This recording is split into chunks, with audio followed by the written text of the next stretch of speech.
What is neurotheology? Well, that's a good question. Neurotheology, very simply put, is the field of study in which we try to explore the relationship between the brain and our religious and spiritual selves. So that's the real quickie definition. But I usually like to say a couple things about that so that people get a better understanding of what neurotheology is about. So, first of all, to me, I always like to say that neurotheology is a two-way street. And what I mean by that is that it's not just neuroscience looking at religion. By the same token, it's not just religion looking at science, but it's really the two of them looking at each other to help us understand who we are as human beings, how we interact with the world, and how our spiritual perspectives intersect with our the biological aspects of who we are. So that's one important thing. And another important part about neurotheology, I think, is that for me, for it to work as a term, I like to define both sides of that very broadly. So the neuro side is neuroscience, it's neuroimaging, which is a lot of the work that I've done. I know we'll be talking about a little later, but it can be psychology, it can be the study of consciousness, it can be even medically oriented. You know, how does our immune system, our hormones all work? So all the ways we get at kind of the biological, the neurobiological part of who we are. And then the theology side, theology is a specific discipline which kind of analyzes a spiritual tradition, maybe looking at its sacred texts, trying to analyze it, think about it, what does it mean, and so forth. And we certainly can look at all those kinds of discussions and topics, but it also, to me, needs to be thought of much more broadly. So it could be various practices like meditation and prayer. It can be different kinds of experiences. It can be different belief, how we believe different things. So all the ways in which we as human beings are religious or spiritual. So I think if you kind of define both sides of neurotheology very broadly and keep in mind that it is, I think it needs to be a two-way street. It really becomes a very vibrant, very exciting field of research because there's just so much for us to be able to look at. It's been so much fun to do this kind of work over the last 30 years, but in many ways, we really just scratched the surface and there's so much left for us to try to understand and learn about. You come from the world of integrative medicine and how we understand people from four dimensions, which are the biological, the psychological, the social, and the spiritual. Do you think Right. within the medical system we have a much more divided approach and we've isolated the biological from these other dimensions? Well, I think certainly in the last century, that was unquestionably true. There was a big movement towards the biological part of who we are, and I think for good reason. I mean, we were really developing science and trying to learn about the systems of the body, the disease processes, and all the different ways. And then, of course, when you bring in, start bringing in things like genetics and all of that towards the, in the 1990s and the early 2000s with the human genome, that really is it is a very important part of medicine and trying to understand the biological part of who we are. But I think that over the last maybe 20 years, there has been a little bit of a return to, okay, well, it's great that we know all this biological stuff, and it is very important. But there's other parts of who we are as human beings that in many ways can be as important, if not more important, than those biological elements. And that can include things like the psychology of who we are. It's, if you cure somebody of cancer, but they are horribly depressed and anxious for the rest of their life, what have you done? So I think trying to be able to help people with their psychological status, their social status, the social ways in which they interact with their friends, their family, the way they feel connected to other people in the world, also very, very important.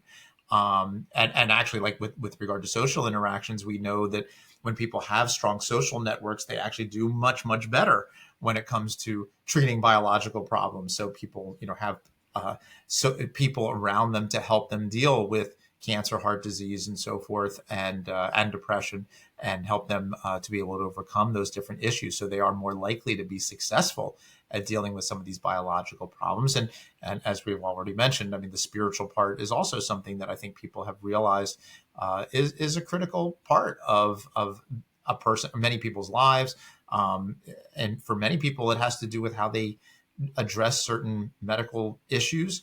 end of life issues and how that should proceed. Other issues that are out there in terms of things like stem cells and abortion and transplantations and transfusions and so forth. So different traditions look at things differently, and so understanding that spiritual side of things, I think, has also become realized that that's an important part of really helping to heal people as best as possible. So that's why I really like the integrative medicine model, because, as I often say, if you need a medication to help you with your cholesterol or your diabetes, I have no problem with giving people medication, but let's work on your diet and nutrition. Let's make sure that you keep your stress levels lower by meditation or maybe some psychotherapy, and let's make sure your spiritual pursuits are what you would like them to be, and make sure you have a strong social support system. All of those become very important in helping people be as healthy as possible, and also deal with the issues that they face. I think when it comes to spirituality and strictly just talking from my own personal experience here, I feel like we think of spirituality as, okay, this is good for my overall well-being or sense of self, but we really don't have a strong education or thought process on how spirituality actually does affect our physical or biological health. What are your thoughts on that? Well, I think that's part of where neurotheology comes into play. That's what one of the things which I didn't say about the definition of neurotheology is that the topics of it really range from the very kind of philosophical, esoteric side of things to the very practical, and that's what you're talking about now, which is if somebody has a strong spiritual life or religious life, does that have an impact on their overall health and well-being, and if so, how? And so and I think over the last 30 years, there's been really thousands of research studies that have helped to elucidate what that is. So, and there are many different kind of causes or reasons, many factors, I should say, that are part of that process. Some of them are social. If you're part of a religious community, well, you have a strong social support network. So that can help you deal with cancer, heart disease, or whatever. There are many practices, meditation and prayer. This is something that I've done a lot of work studying, that affect the brain, that affect the body, that affect your immune system, your hormones, your stress, and so forth. So that can have a potential impact on the way, on your overall health and well-being. A number of religious traditions have other types of practices that they do, and they could be related to diet and nutrition. For example, if you're a Hindu, you might be a vegetarian. And we know that a lot of data these days shows that being a vegetarian, or at least trying to avoid meat, animal-based proteins, and try to move more towards plant-based proteins, is a much healthier lifestyle. So if it's kind of augmented by following a spiritual tradition, that'll only help the person follow that particular approach to dieting, for example, and that will help to keep them healthier. And then there's some potential evidence that there's just an inherent aspect in terms of being spiritual. You feel more connected to the world. You have a greater sense of meaning and purpose. You are probably more optimistic about things. And all of those factors also are associated with overall betterments in terms of your health and well-being. So I think, we have learned more and more how the spiritual factors have an impact on the psychological, social, and ultimately the biological parts of who we are. Well, I'm glad to have you here so we can dive deeper into all that and into your work. And the thing that I was struck by, I was reading your About page, and it says at the top, Andrew has been asking questions about reality, truth, and God since he was very young. So, when it comes to your work now, how do you think you've gone about leading with questions and curiosity and exploration rather than simply just striving to find answers? Well, I guess I was always hoping to find answers, but I think I typically have found more and more questions as time has gone on, and I guess that's okay.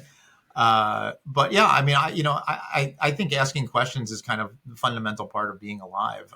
We're always trying to learn about our world from the moment we're born. We want to learn about what's right, what's wrong, what to eat, what not to eat. Some very basic things that we have to ask questions about. to the very profound questions about the nature of reality and how we perceive that reality. So to me, all of this is really about trying to find answers, but it is, not to be overly trite, but I mean, it's a journey. And I think sometimes the more we just continue down that path and continue on that journey, we learn so much. We learn a lot about ourselves. We learn about the people around us. We learn about the world around us. And so, I always feel that asking a lot of questions is kind of the fundamental part of who I am, at least. And I think honestly, it's fundamental for everyone. And I think part of the challenge with that is to kind of be okay with that and be okay with asking questions, knowing that we may not find at least very concrete answers, and kind of pursuing the unknown, so to speak, in a way that helps us learn more about who we are and how we handle those things. So I think it's kind of it's a very complex interplay between how we are psychologically, spiritually, biologically, that helps us to try to address those questions. And I'm still working on it. To me, neurotheology is kind of a natural approach, at least from my perspective, because as I did ask these questions, I started out with a lot of science. I thought, well, it's got to be our brain that helps us to answer these questions. So let me study the brain. Let me study how our mind works. And I did a lot on my own. I try to learn and read about all of that and study that as I was going through school. But then as I did go through, I realized that there were some questions about consciousness, about reality, some of these big philosophical questions that don't have very easy scientific answers. And again, that doesn't mean that science is bad or wrong. It's just that there are certain limitations that science has in terms of addressing these issues. Religion and philosophy and spirituality are another perspective to be taken that are also terrific in many ways, but have their limitations.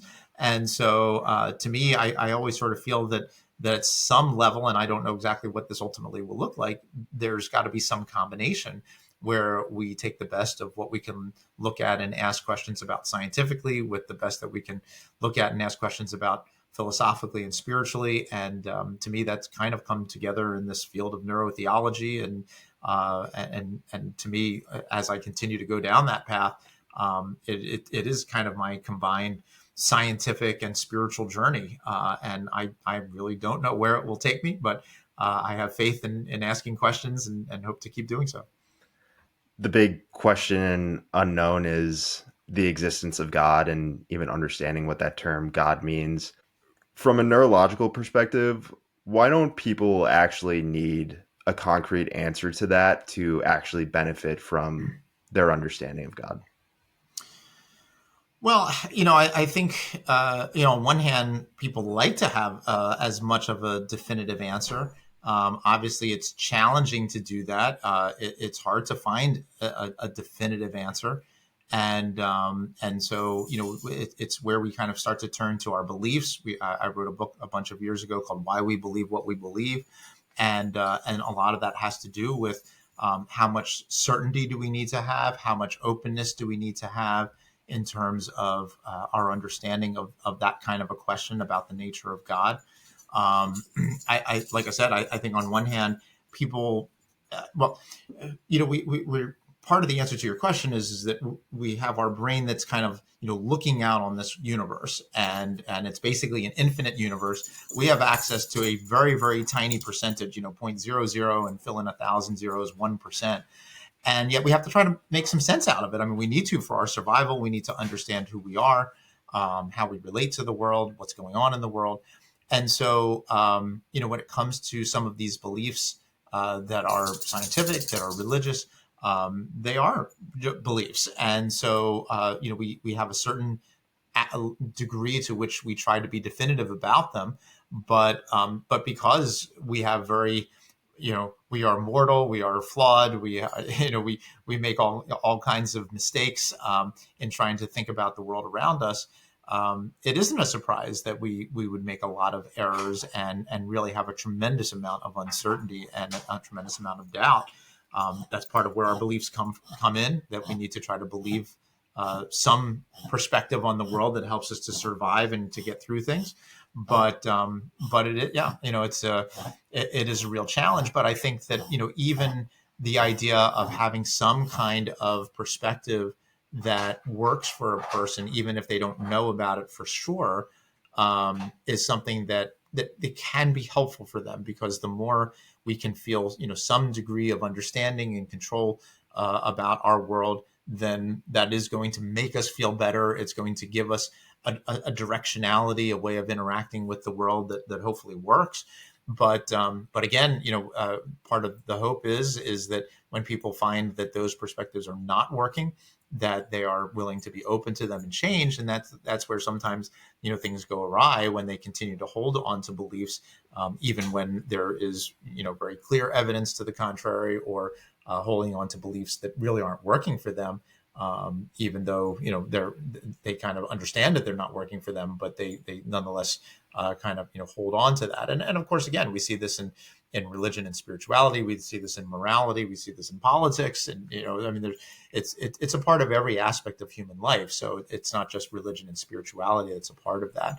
But again, I think, for the most part, our brain, which has the goal of trying to help us survive in the world, is going to do its best to give us some picture of the world around us, some idea of what we are supposed to do, both good and bad, in terms of, what we should avoid, what we should go to, the people that we should be with, people we shouldn't be with, and by doing that, we try to get to as reasonable of an answer of things as possible, so that we can survive as best as possible. And of course, again, when we are unable to really come to those kinds of determinations, then it sets off a great deal of anxiety in our brain and our body, because we're uncomfortable, and we should be uncomfortable if we don't understand the world adequately. That means that our very survival could be at stake. And so that's part of why we need to have some level of belief, and certainly some level of definitiveness in those beliefs. If we're just constantly changing and shifting, then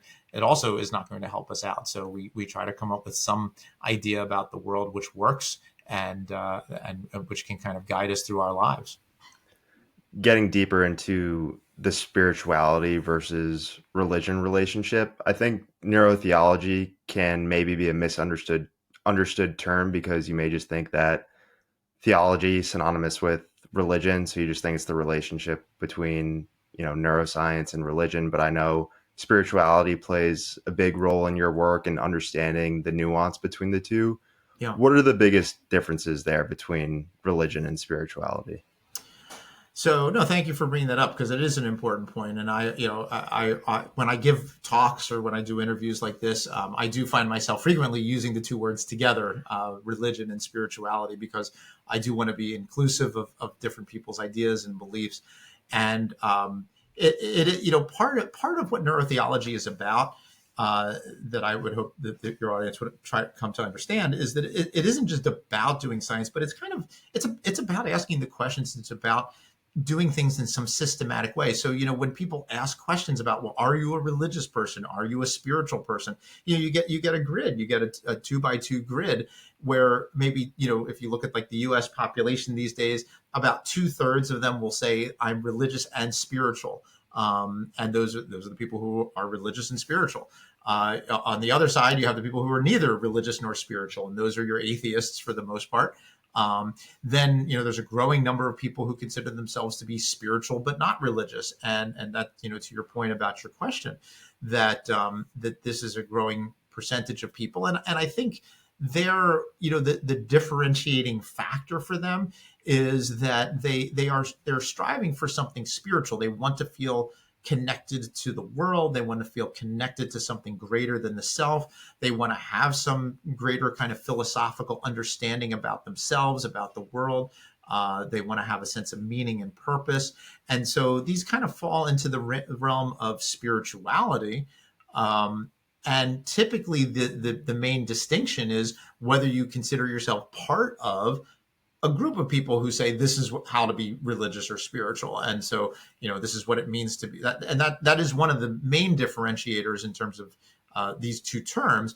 is that religions tend to have a group of people who say, this is what it means to be X, this is what it means to be Catholic, Jewish, Muslim, whatever, and you have to follow these tenets, and then that makes you this particular tradition. Whereas the people who are striving for spirituality, I think, sometimes feel that their own ideas or beliefs really just don't fit into some of those more doctrinal kind of approaches, and so they strive for something different, and that's something that gives them more flexibility to explore on their own. And that can be valuable for some people. It can be detrimental for others. There's in the world of integrative medicine, we frequently, use the concept of, there isn't a one size fits all, and so there isn't really one religious or spiritual perspective which is the best or the right way to do it. There's a best way for each person that kind of, and by that I mean that works best for them in the moment. It might change down the road. They may have other experiences or other ideas. They might come to a conclusion that their own approach to the world is no longer valuable or is valid enough for them. They might come into conflict with a particular religious tradition and the beliefs that are espoused in that. So really, it depends on a lot of different factors, and so. But that to me is really where the differentiation begins to occur. But there is a lot of overlap between spirituality and religion. A lot of people who are spiritual will say, well, yeah, I have my whole sort of doctrine of what it means to be spiritual, but I'm not part of a religion. So there's a lot of different aspects of overlap. And that to me is also a really interesting aspect of neurotheology, which is how do we define a variety of terms. In one of my early books entitled Principles of Neurotheology, the whole first chapter is dedicated to definitions. And on one hand, that's kind of a dry topic, but it's actually really fundamental. I mean, what is spirituality? I'd kind of challenge all of your listeners to write down, take out a piece of paper after they hear this and write down spirituality and write down religion and come up with what their definitions are. And to complicate matters even more, if I were to bring a group of 20 neuroscientists into a room and ask them to define these terms, and a group of 20 theologians, and a group of 20 philosophers, and a group of 20 sociologists, and a group of 20 anthropologists, you get different terms, different definitions. But anyway, so that in and of itself, I think, is quite fascinating, which is how do people really even define what they mean when they say, I feel spiritual or I feel religious. And that's part of what I think neurotheology can help us really uncover and explore. The way I see it in my own life, I think, is religion. I grew up Catholic. I'm a Catholic person. I see as religion as that structured, concrete, the church and everything there. Whereas I think spirituality is more so that fluid relationship that you would have with a higher power. And that's kind of like a more intimate setting. Right. That's the way that I see it for my own life. So the Yeah, moment, that's a great way of thinking about it. yeah, I mean, and that's something that I've always thought about or pondered, because just from a feeling perspective, I'm like, you know what, I really don't think I'm a religious person. I've never read the Bible. I don't know much about, you know, Catholicism or, history or theology, but I definitely do believe in a higher power and have that, I guess, like you say, an understanding for seeking something bigger than myself, which is fluid. So and like you say, in a lot of your work and your writing, I think we have shifted more so towards spirituality rather than just a structure of religion, and seeing that fluidity within that.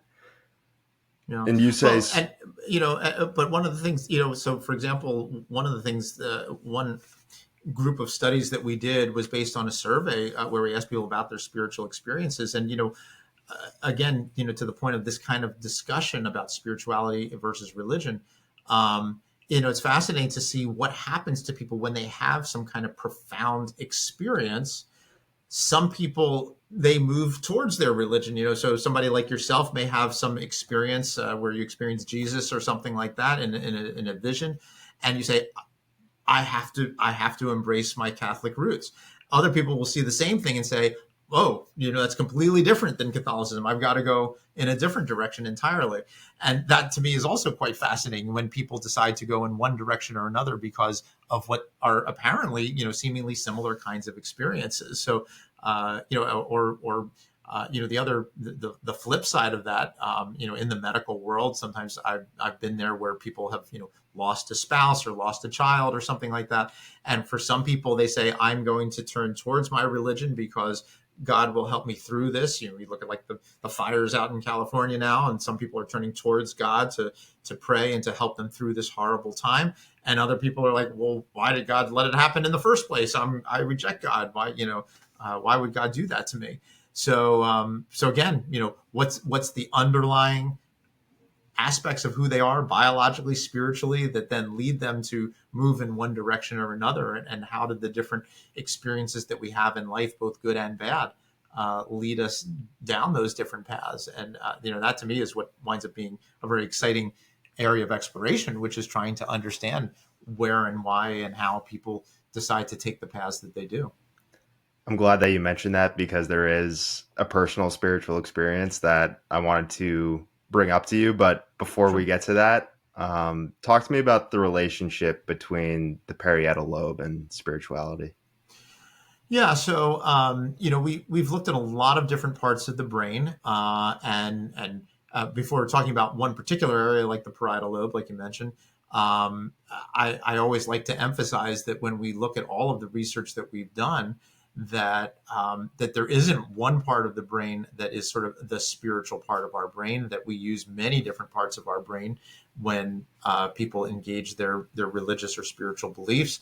And for those who have done that, I think, they kind of understand that. Sometimes it's an emotional experience. Sometimes it's something cognitive. Sometimes it's an understanding. Sometimes it's, a connection. So there's so many different ways in which that is expressed. But one of the important elements of many of these experiences, as you mentioned, with regard to this parietal lobe, is a sense of oneness or unity or connectedness. And so the parietal lobe, which is located more towards the back of the brain, the back top part of the brain, is an area of our brain that takes sensory information and helps us to basically take that sensory information to create a kind of spatial representation of the self, of who we are and how we are in space and how we relate to other things in the world. And so this is an area that for a long time we had hypothesized that when you are deeply engaged in a meditation or prayer practice where you lose your sense of self, that activity in the parietal lobe would actually decrease. That if it turns on to kind of give you your sense of self, then when it shuts down, you lose your sense of self. And that is exactly what we have seen on a lot of our brain scan studies. That when you have this decrease of activity in the parietal lobe, you begin to blur the boundaries between yourself and the rest of the world. That you maybe begin to blur the boundaries of things in the world, so that you have a sense of a oneness of all things, of a oneness between yourself and it's becoming one with the universe, becoming one with God. And so the parietal lobe, I think, is actually a very important part of many of these experiences. But there are other elements, and as I mentioned, I mean, sometimes these are associated with very intense emotional responses, and so then we talk about the limbic system, the emotional centers of our brain. Sometimes it's cognitive; it's understanding the world in a certain way that you hadn't done before. So now you're talking about some of these other areas of our temporal lobe and parietal lobe that are involved in abstract thought and memory and the beliefs that we hold. So it really does depend a lot, but definitely the parietal lobe is a very big player in these experiences. What I find really fascinating about the parietal lobe is the impact of it when you're not praying or meditating. And you say advanced meditators had a higher level of parietal activity when they were not meditating. This Mm-hmm. suggests that meditation over time strengthens one's sense of self and relationship to the world, as well as to the spiritual dimensions of life.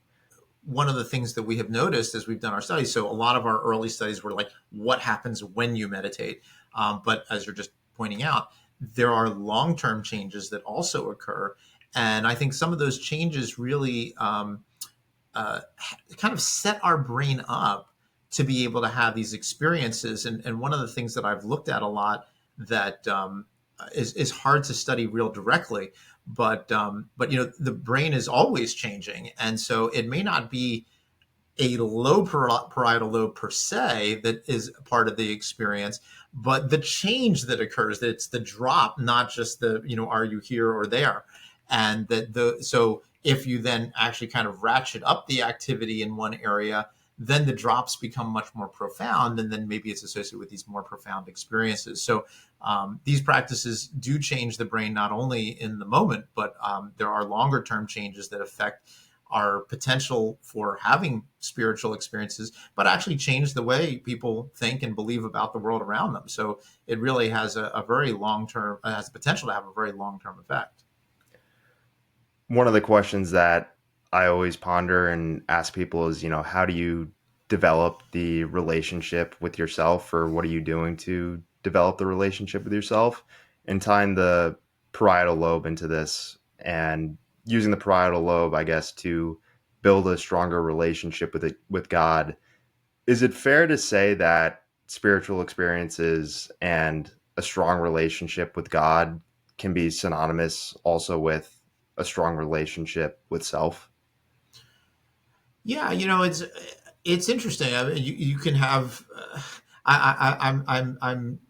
I'm always amazed at the diversity of experiences that people have, and so to your point, yes, I mean sometimes when people have a very strong perspective of God, they wind up developing a strong sense of who they are, a strong sense of meaning and purpose, and so it fosters that very intense feeling of a sense of self. There are other people where it does go the other way, where you in fact, I remember many years ago talking with my late mentor and colleague, a fellow by the name of Dr. Eugene DeQuilly, who was a psychiatrist, and we said, well, if holding on to your sense of self is kind of fundamental to being a human being, and then you're going to have this experience where you completely lose that sense of self, isn't that bad? Like, why is that good? Because the experiences always seem to be good, but there is something about sort of an expanded sense of self, that it's not just you as a person sense of self, but it's you as a sense of self now connected to God, to the universe. So your sense of self now, isn't just this like individual being who is very finite and mortal and flawed, but it's this very finite, flawed being who is now enhanced by being connected to something that is eternal and omniscient and all powerful. So it can kind of cut both ways, but most definitely, for the people who have those experiences, we do see a lot of people talking about a much more profound sense of who they are as a person, and how they interact with the world around them. A major reason why people have, I think, such a strong relationship with God is because we're in awe of God, or there's a mysticism about God, and there's always that continued exploration. How can people go about bringing that same type of energy in relation to themselves and release themselves from either concrete identity traits that they always abide by, or just thinking that they truly know who they are as a person? Yeah, I mean that's a tough question, because it so our brain is trying to come up with a whole sort of system about how the world works that allows us to survive. And so however we come to how each of us come to our way of thinking about the world, the beliefs that we hold, and whether they're religious or moral or political or whatever, they help us through our world. And for better or for worse, if they bring us to today, they have helped us to survive to today. So then the question is, well, but are they really good and positive and kind of foster that sense of well-being and so forth, or actually are they kind of detrimental, but they've gotten us here, so they must be okay, kind of thing. And just on a purely psychological level, we know that, for example, when people have been brought up, young children and so forth, who have been abused as children, while they hated being abused, when they grow up, sometimes they get into relationships in which they continue to be abused because there's sort of an odd familiarity to it. And so, whether, even though it's kind of a negative way of looking at the world, it can really be very problematic and very difficult to break out of these kinds of perspectives. There's a kind of cute phrase in the neurobiological world that neurons that fire together wire together. So if you are used to a certain way of being, the neurons, over time, they form those connections to continue to support that way of being. And if later on you realize, I don't like that, it's not adaptive, it's making me depressed, it's making me anxious, I want to change it, it's not, it's great if you could say that, and then they just suddenly rearrange, but they don't. It takes time. And I've talked about this in a number of our books and articles where we talk about, if people want to make those kinds of changes, there has to be a bit of sometimes they happen spontaneously, and that's wonderful when it does. Sometimes they happen in a kind of dark night of the soul. They hit, the proverbial rock bottom and realize there has to be a different way.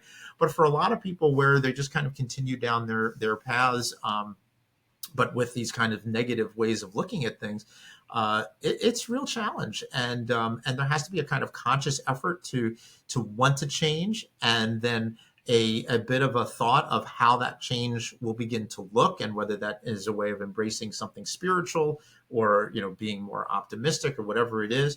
The good news is that the brain can change, and so it is always possible to change. But sometimes it can be very difficult and very challenging, and people, as the metaphor of sort of finding the right combinations of the lock.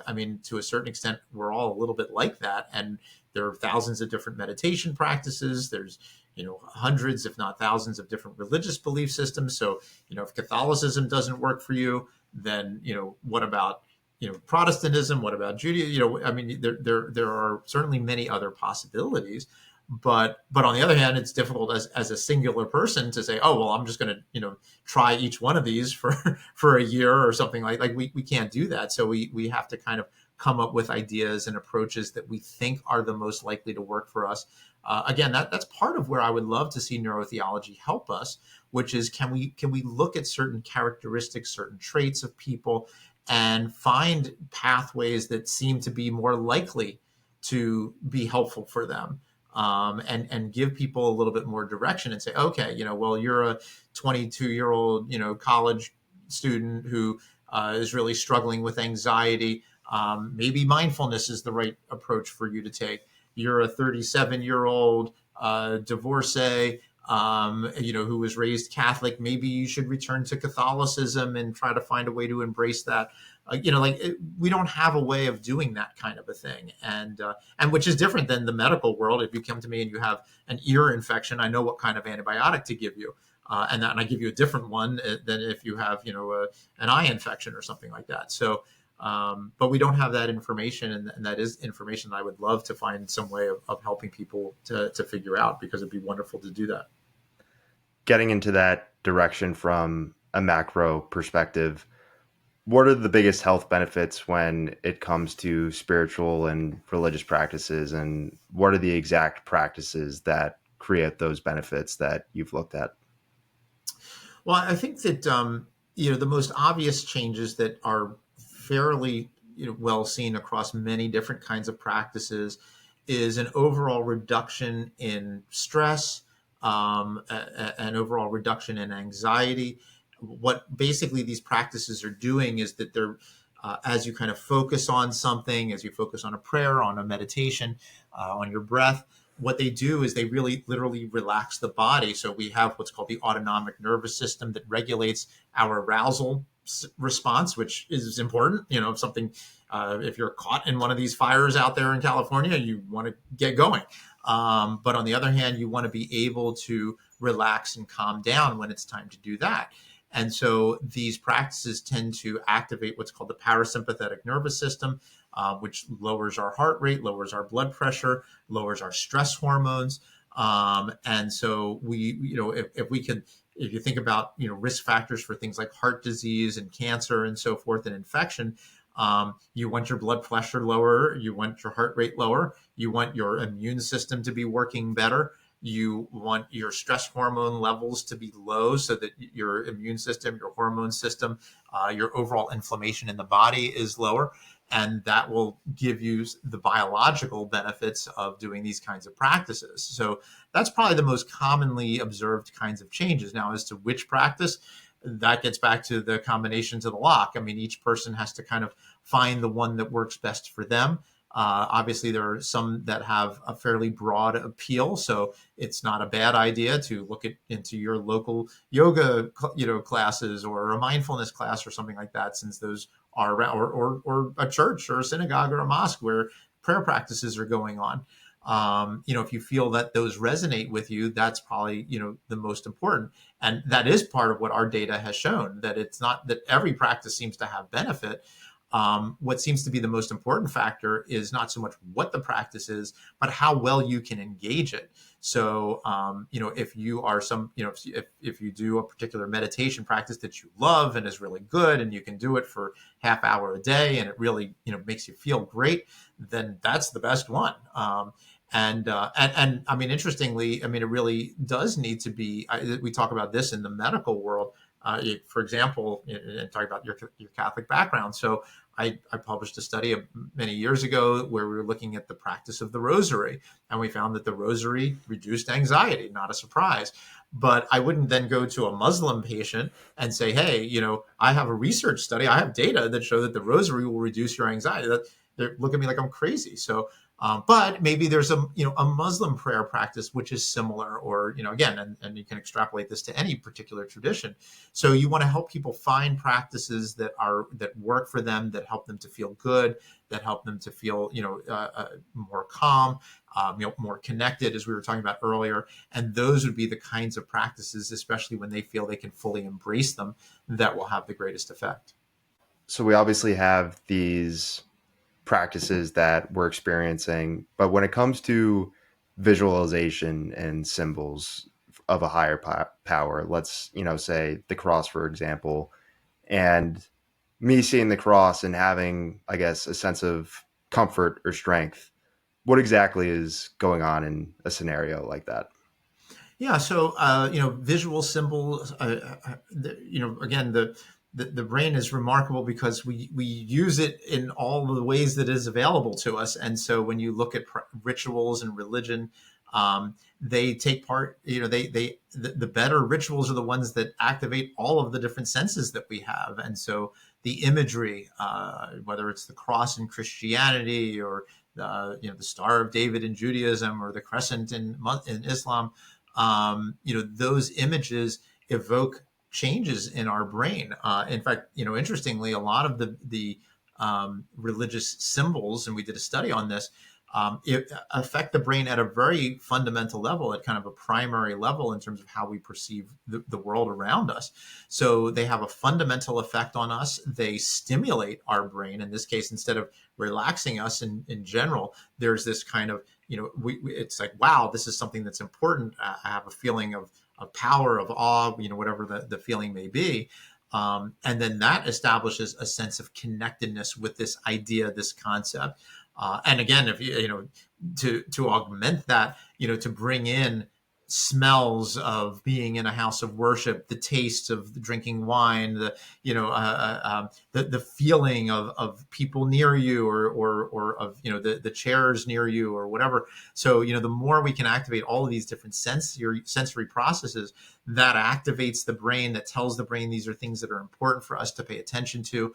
And the more you focus on that, then that becomes kind of a meditative or contemplative process that can then lead to these kinds of feelings. And so, when you first see the cross, it can be very stimulatory, but if you actually meditate on it, then it can become a deeply blissful and relaxing kind of experience. And then the more you do that, you lower the activity in your parietal lobe, you feel that sense of connectedness with God, with Jesus, again, whatever the particular practice may be. But those are the kinds of changes that can happen. And that's why, again, the more you can use all the different parts of your brain, usually the more powerful those experiences are going to be. I love that. So tying things back into personal experiences now Yeah. with my life.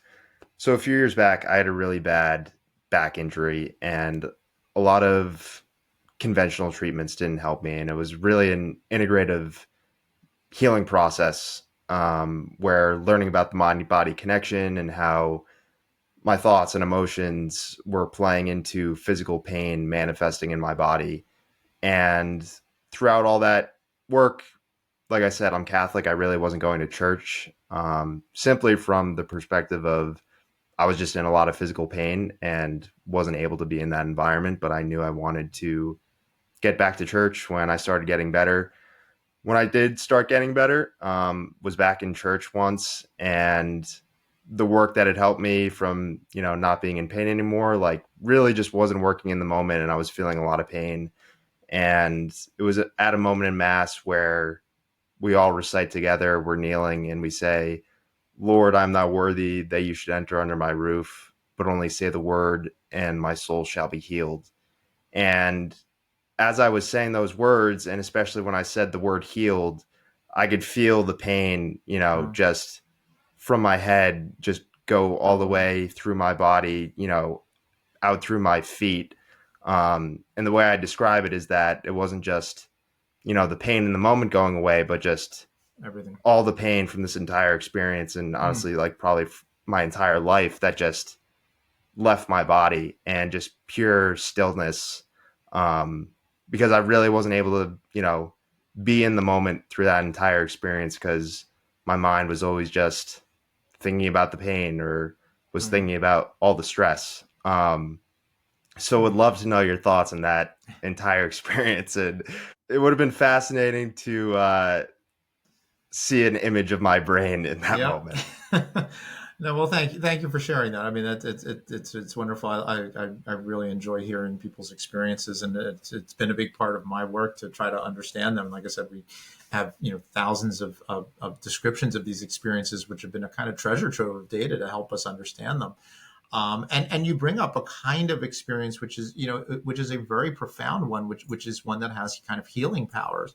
And well, first of all, again, going back to the neurotheology piece for a moment, as I stated it up front, it's not just science looking at religion, but sometimes it is, and it's not just religion looking at science, but sometimes it is.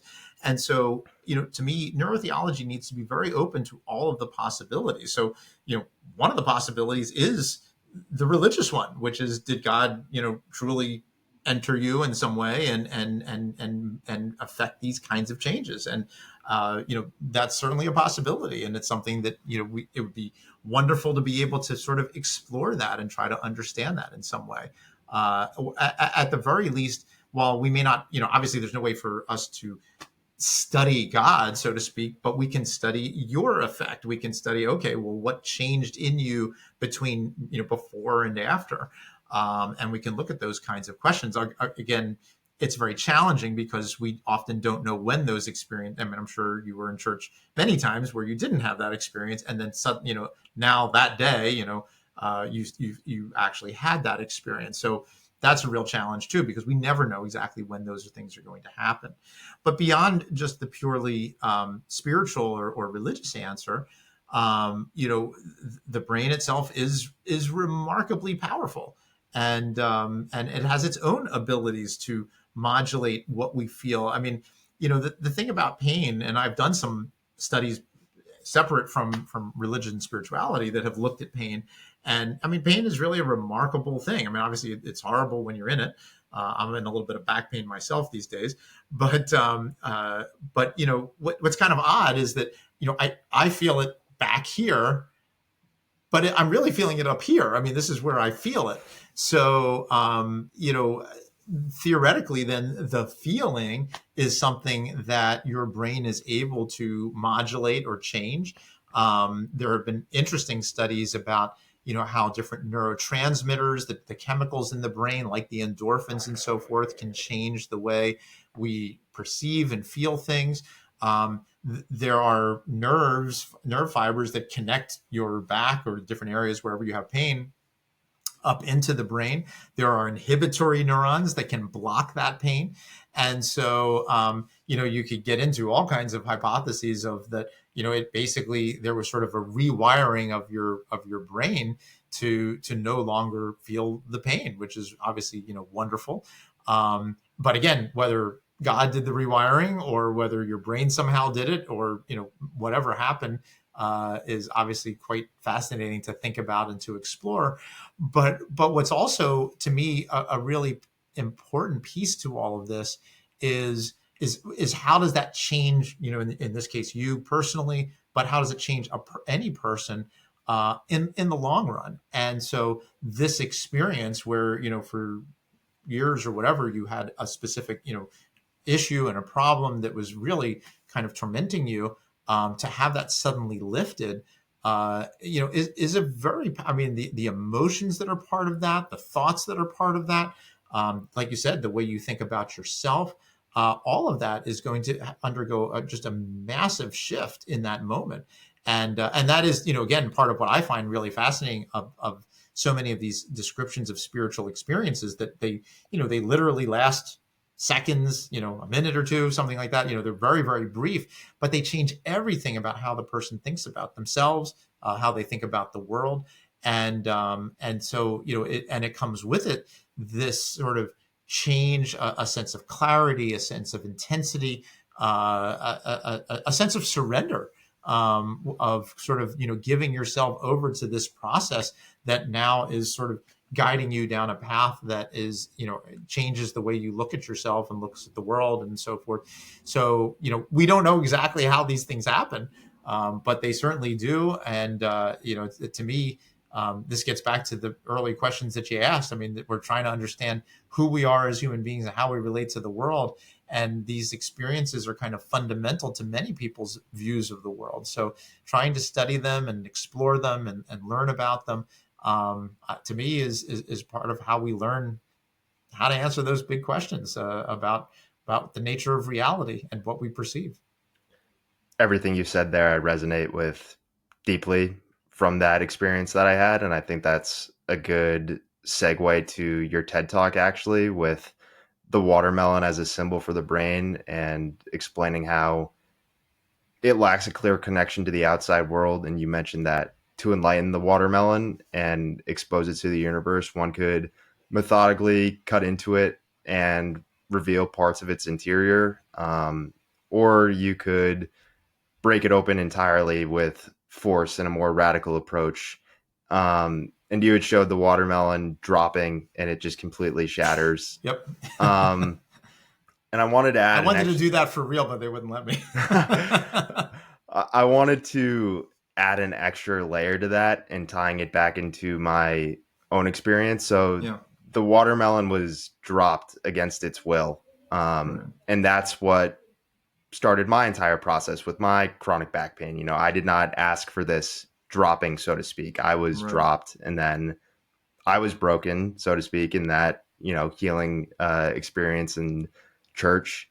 And a lot of the people that I talk with on the show, I think they have similar experiences where they were going through unwilling suffering or unwilling pain. And then they have these enlightened experiences. So, I mean, how do you see physical pain? And I know you talked about it briefly there, but how do you see physical pain playing into this equation between the brain and God?